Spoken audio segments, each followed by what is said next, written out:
O pós-palestrante, reforma trabalhista, teletrabalho, home office, Dr. Clóvis Veloso de Queiroz, advogado trabalhista.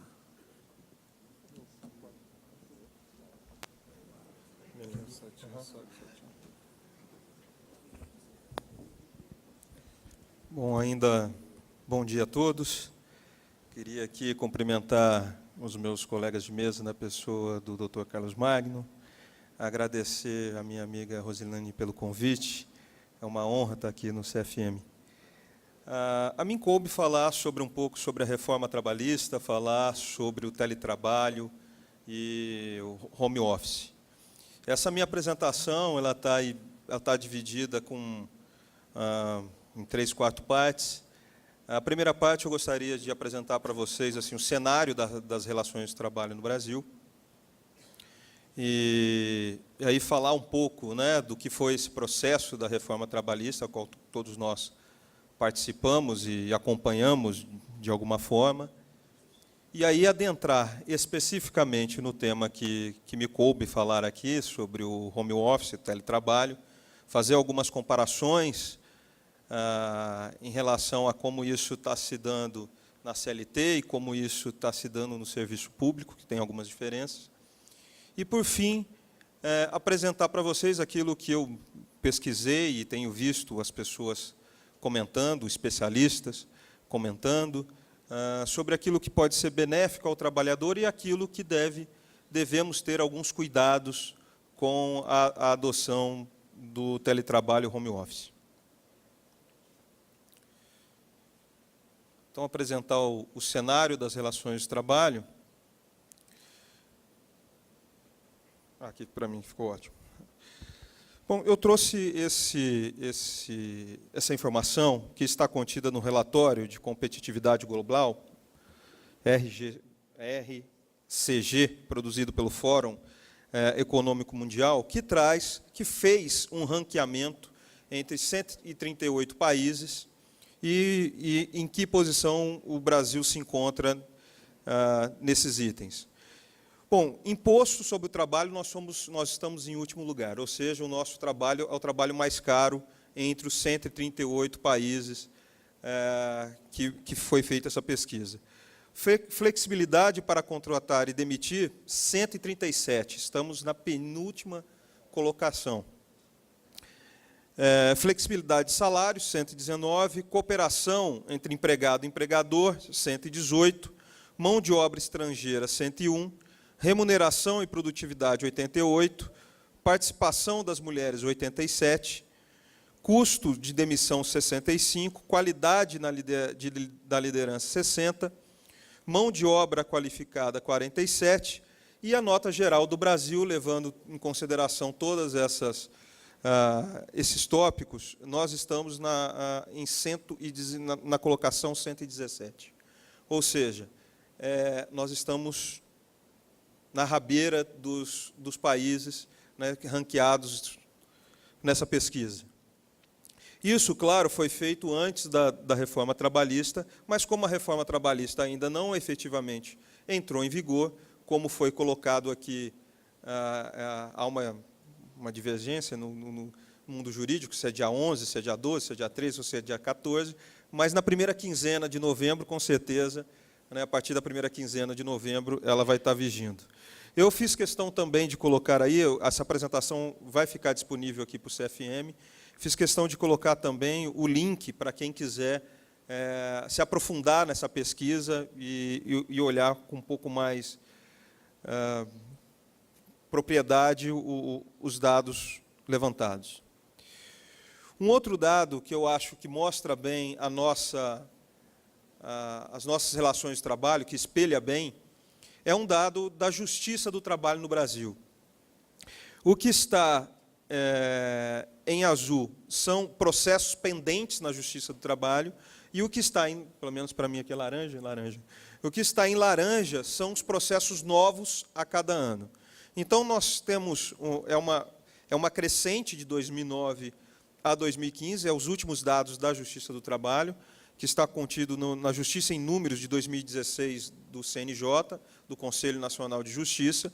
Também coloquei o link aqui para quem quiser acessar esses dados da Justiça são os dados da Justiça como um todo, mas, se nós olharmos de 2009 a 2015, em 2015 nós temos um acúmulo de 5 milhões de processos, aqui é milhões, 5 milhões de processos hoje dentro do tribunal, dentro da Justiça do Trabalho como um todo. E nós temos, em 2015, tivemos 4 milhões e 100 mil processos novos na Justiça do Trabalho. Então, essa também é uma crescente, ou seja, temos as nossas relações do trabalho são muito litigiosas, né? São muito discutidas na Justiça. Eu ia até trazer também um pouco quais são os principais ações trabalhistas, mas, dado ao meu tempo de 15 minutos, se alguém tiver interesse, olhar aqui no link do CNJ da Justiça em Números 2016. Bom, reforma trabalhista, já as pessoas que me antecederam, até no tema da gestante lactante, e aqui eu não tive até a oportunidade de falar, o Jefferson falou, né, meu colega lá no Ministério do Trabalho, falo meu colega porque ele representa o Ministério do Trabalho e eu represento algumas confederações empresariais lá.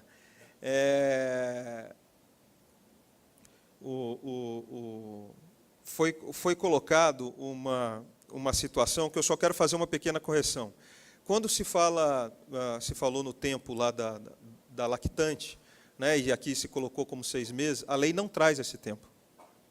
Okay? Então, o tempo de afastamento pela lactante pode ser muito superior a 6 meses, o que, né, somado a todo o período de afastamento da mulher, isso pode chegar muito mais do que 18 meses. Né? Pode ser 2 anos, 2 anos e meio, enfim, o tempo que ela, né, estiver praticando a amamentação.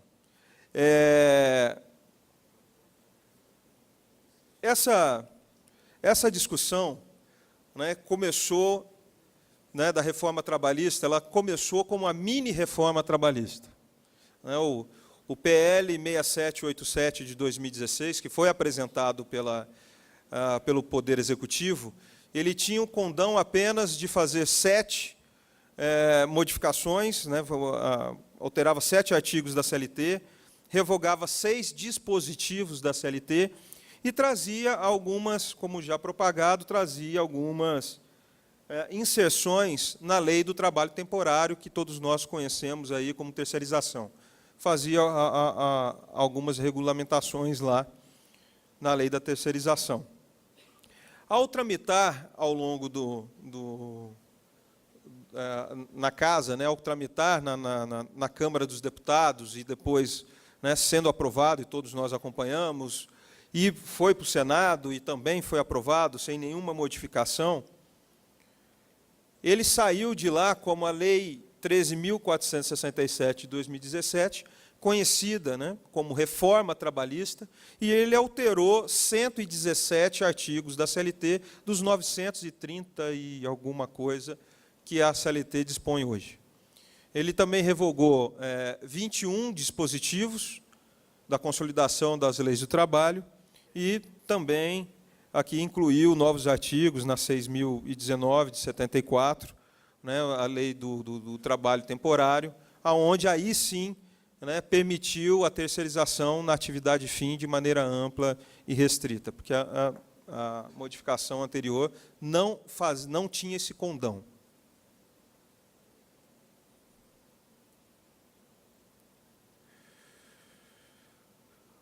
Aqui vamos entrar aqui especificamente no nosso tema de hoje, o teletrabalho, o home office. Eu quero começar com uma definição da Organização Internacional do Trabalho, né, que está contida na Convenção 177 da OIT, que trata do trabalho a domicílio, aonde fala que o teletrabalho é a forma de trabalho efetuado em lugar distante do escritório central ou do centro de produção que permita a separação física e que implique o uso de uma nova tecnologia facilitadora da comunicação. A reforma trabalhista trouxe, basicamente, né, definiu o teletrabalho baseado na definição da OIT. E assim ficou regulamentado, que o teletrabalho é aquele prestado fora das dependências do empregador, com a utilização de tecnologias de informação e de comunicação, que, por sua natureza, não se constituem como trabalho externo. Bom, então, como que ainda é hoje e como será a partir da primeira quinzena de novembro? Ainda é hoje que na nossa regulamentação, no nosso arcabouço jurídico, não há uma regulamentação específica na legislação trabalhista. Então, isso estava muito regulamentado internamente, através de acordos e convenções coletivas, no que se refere a trabalhador seletista. E aí eu vou mostrar que depois, no caso do servidor público, existia já algumas regulamentações funcionando. Como que ficou o trabalhador, e isso é muito importante, e aí eu acho, é uma das razões que eu acho que o teletrabalho ele não vai se propagar de uma maneira muito forte pelas responsabilidades que a empresa terá que ter para a utilização do teletrabalho no que se refere ao trabalhador seletista, que é o fornecimento, né, de todos os equipamentos, computador, impressora, tinta, papel, etc. Os gastos com energia, internet, telefone, também serão que ser arcados pela empresa. E o controle do trabalho será feito por tarefa. Esse controle do trabalho será feito por tarefa, ao meu ver, ele traz algumas situações, e aqui eu também não tenho resposta, não é o objeto da nossa discussão hoje, mas eu já levei esse tema, porque faço parte, já levei esse tema para a Comissão de Direito do Trabalho da OAB, já levei esse tema também para o GETRIM. A questão, por exemplo, que como eu não tenho controle da jornada, eu não sei se naquele momento ele está ou não está trabalhando, porque, enfim, ele estar conectado é um indício do trabalho, mas isso não quer dizer que ele esteja, né, no home office exercendo ali, enfim. Tem algumas discussões para isso. Tanto na OAB quanto no GETRIM, não houve uma posição unânime, que é a questão do acidente de trabalho. Né? Como configurar o acidente de trabalho? Se será acidente de trabalho ou não será acidente de trabalho. Né? Então, essa é uma discussão, e eu tenho falado que muito das indagações que estão sendo feitas em relação à reforma trabalhista, ninguém tem a resposta hoje. Doutor Clóvis, 3 minutos. Ok. Ninguém tem a resposta hoje para isso.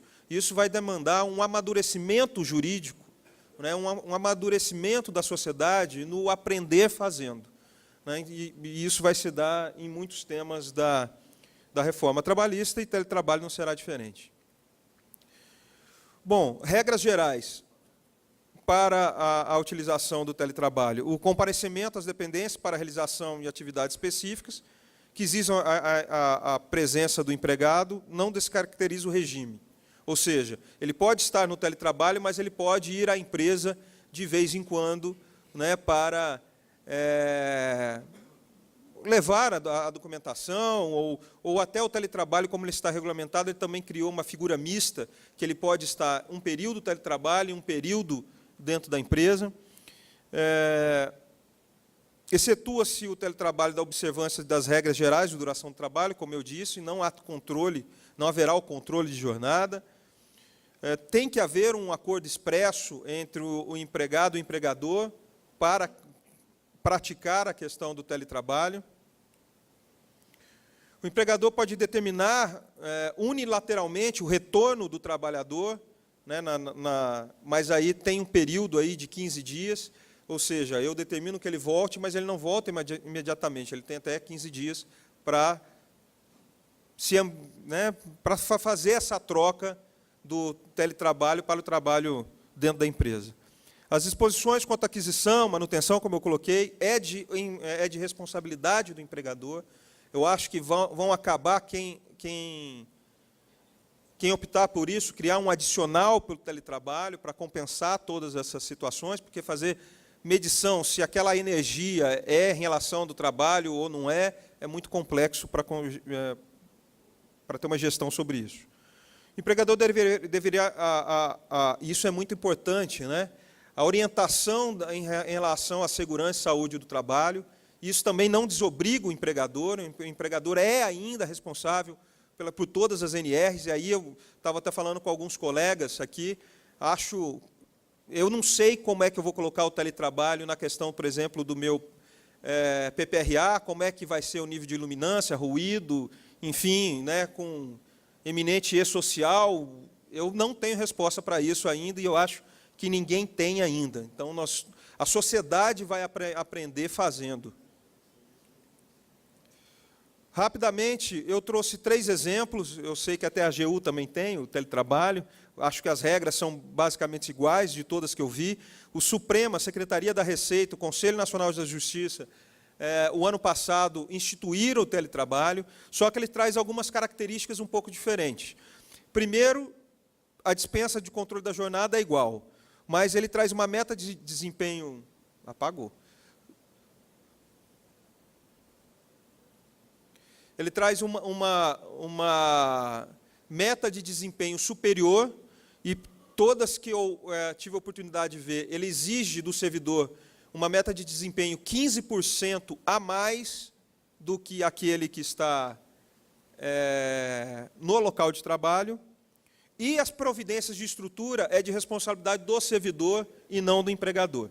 Ele que tem que montar essa estrutura na casa dele, e não o empregador tem que montar a estrutura na casa dele. Rapidamente, para encerrar, eu só quero trazer aqui alguns benefícios para o trabalhador e alguns pontos de observação, ao meu ver. Então, alguns benefícios: maior produtividade, maior concentração, ausência de desentendimento e austeridade verticais e horizontais na empresa, redução do tempo de deslocamento, isso é óbvio, né? Ele trabalha em casa, menor número de interrupções no desenvolvimento das atividades, pelo menos eu pratico teletrabalho, e lá em casa isso funciona dessa maneira, porque criei uma regra familiar de que quando eu estou no meu teletrabalho, eu não estou em casa, porque senão, né, aqui os homens daqui sabem que quando a gente está em casa, né, o que funciona, como é que as coisas se dão, né? Toda hora, né, busca isso, vai ali, traz, como se a gente não estivesse fazendo nada, né?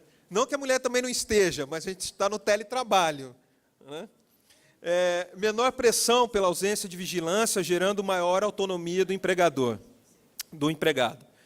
E a minha última tela, aqui para encerrar, alguns pontos de atenção para o trabalhador, né, e para a empresa que optar pelo teletrabalho. A perda do convívio social com os colegas de trabalho, para quem eu conversei, principalmente desses órgãos, sente muito isso. Eu não coloquei aqui, mas também uma outra, que é a perda de identidade em relação ao trabalhador, ao seu órgão ou à sua empresa.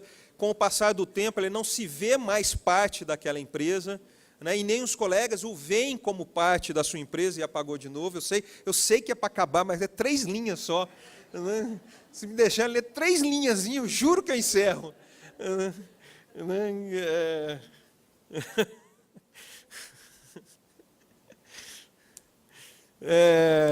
Ausência de promoções. Muitas pessoas com quem conversei também falaram que eles precisaram sair do teletrabalho porque quem não é visto não é lembrado, e eles não estavam se sentindo elegíveis para promoções nas suas empresas quando do exercício do teletrabalho. Separação da vida pessoal e da profissional, isso realmente mistura, se não houver um pacto, né, familiar dentro de casa, isso realmente se mistura muito. Enfim. Definição de uma metodologia de trabalho, para quem eu vivo o teletrabalho hoje também, assim, nas minhas atividades. Exemplo, isso acostuma muito comigo, eu não tenho metodologia. Eu, às vezes, começo 8 horas da manhã e, sei lá, 9 horas da noite, 10 horas da noite, ainda estou lá no meu teletrabalho, né, fazendo as coisas, porque como você está na sua residência, você não sente a necessidade de sair dali para lugar nenhum. Então, você vai fazendo, e você quer acabar com o trabalho, você quer encerrar aquela atividade, e você perde totalmente a noção de hora. E inserção ou desvencilhamento do teletrabalho. Tanto o trabalhador, para praticar o teletrabalho, tem que haver uma adaptação, como sair do teletrabalho também tem que haver uma adaptação. Né? Principalmente naquela situação não da mista que ele está ainda, né, frequentando a empresa, mas se ele praticar 100% o teletrabalho, quando ele for chamado, haverá uma necessidade de uma readaptação desse trabalhador com os colegas de trabalho, com o ambiente de trabalho, porque ele vai ser, por mais que ele não tenha sido desligado legalmente, ele vai ser um corpo estranho no meio ali das atividades. Bom, como eu disse, era só aquelas 3 linhazinhas para encerrar. Agradeço mais uma vez ao CFM e fico à disposição para qualquer esclarecimento. Muito obrigado.